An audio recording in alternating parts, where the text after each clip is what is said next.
আজকে আর কোনো ব্লগ বানানো হয়নি, কিছুই বানাইনি, ভিডিওও নিইনি। মেন হচ্ছে মায়ের কাছে যাচ্ছি, আর ও ছিল না, ওই জন্য মায়ের কাছে ছিলাম 2-3 দিন।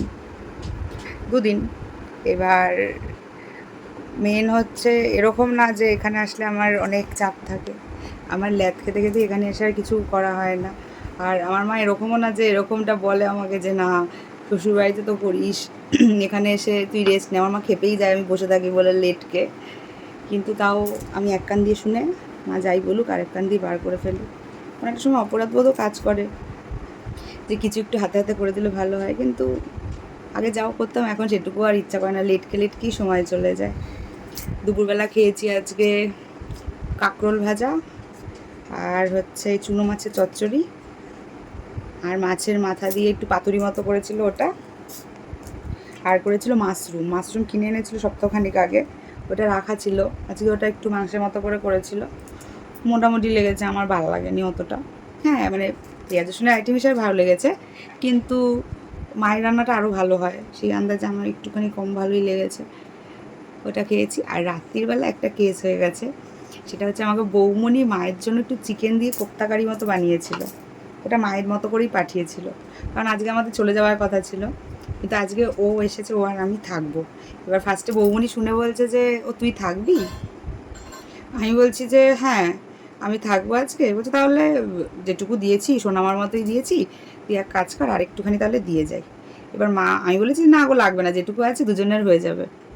মা তখন বলছে না না গুবলু আসবে বলেছে, তো ভালোই হয়েছে, তাহলে 3জন মিলে খাবে। আর বৌমনি আমি হেসে গড়িয়ে যাচ্ছি, তাহলে বৌমনি যে তাহলে আরেকটুখানি তো দিয়ে যেতেই হবে, তাহলে গুবলু তুই তোর মা 3জন মিলে খাবে। এই নিয়ে আমরা হাসি। বৌমনি বলছে যে আমরা খেয়েছি একবেলা, অল্প একটু রাশির জন্য রেখেছি, আর বাদ বাকিটা আমি যে ঠিক আছে। আমি যে কী দরকার ছিল, যেটুকু ছিল ওটুকু দিয়েই খেয়ে নিতাম। বলে যে না। আর আমার শাশুড়ি মা পাঠিয়েছে, কি পাঠিয়েছে জানো, কিমা না মটন কিমা, মটন কিমা। ওটা কি খাবে এখন রাত্রিবেলা, খাবা না দুপুরের জন্য রেখে দেবো? না না অল্প একটু ভাত আছে, অল্প খাবে? মেখে খেয়ে নেবো।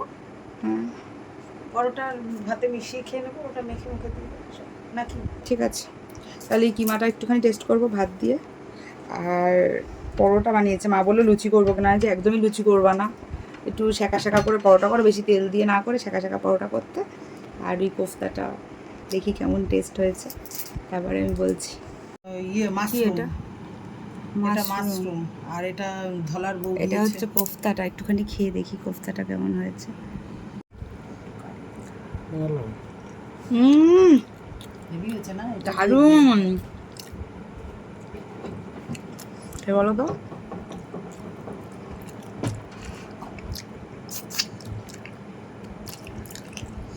ভালো লাগছে, ভাল লাগছে? ভাল লাগছে না? একদম অন্যরকম। হেভি লাগছে। একটু পরোটা দিয়ে খাবো এবার। ফাটাফাটি, দারুণ।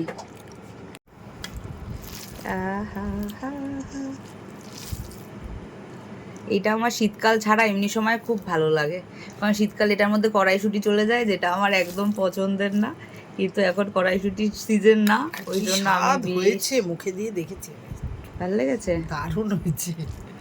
এটা আর এটা শীতকাল জয়ী খুব বাদে সুন্দর খুব করে। ভালো আমি লাগে। ভালো হয়েছে না? দারুণ হয়েছে, দারুণ।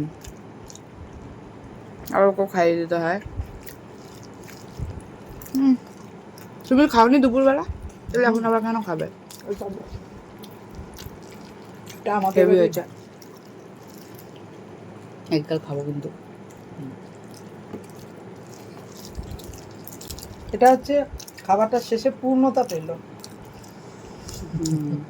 রাত্রে ভাত খেলো,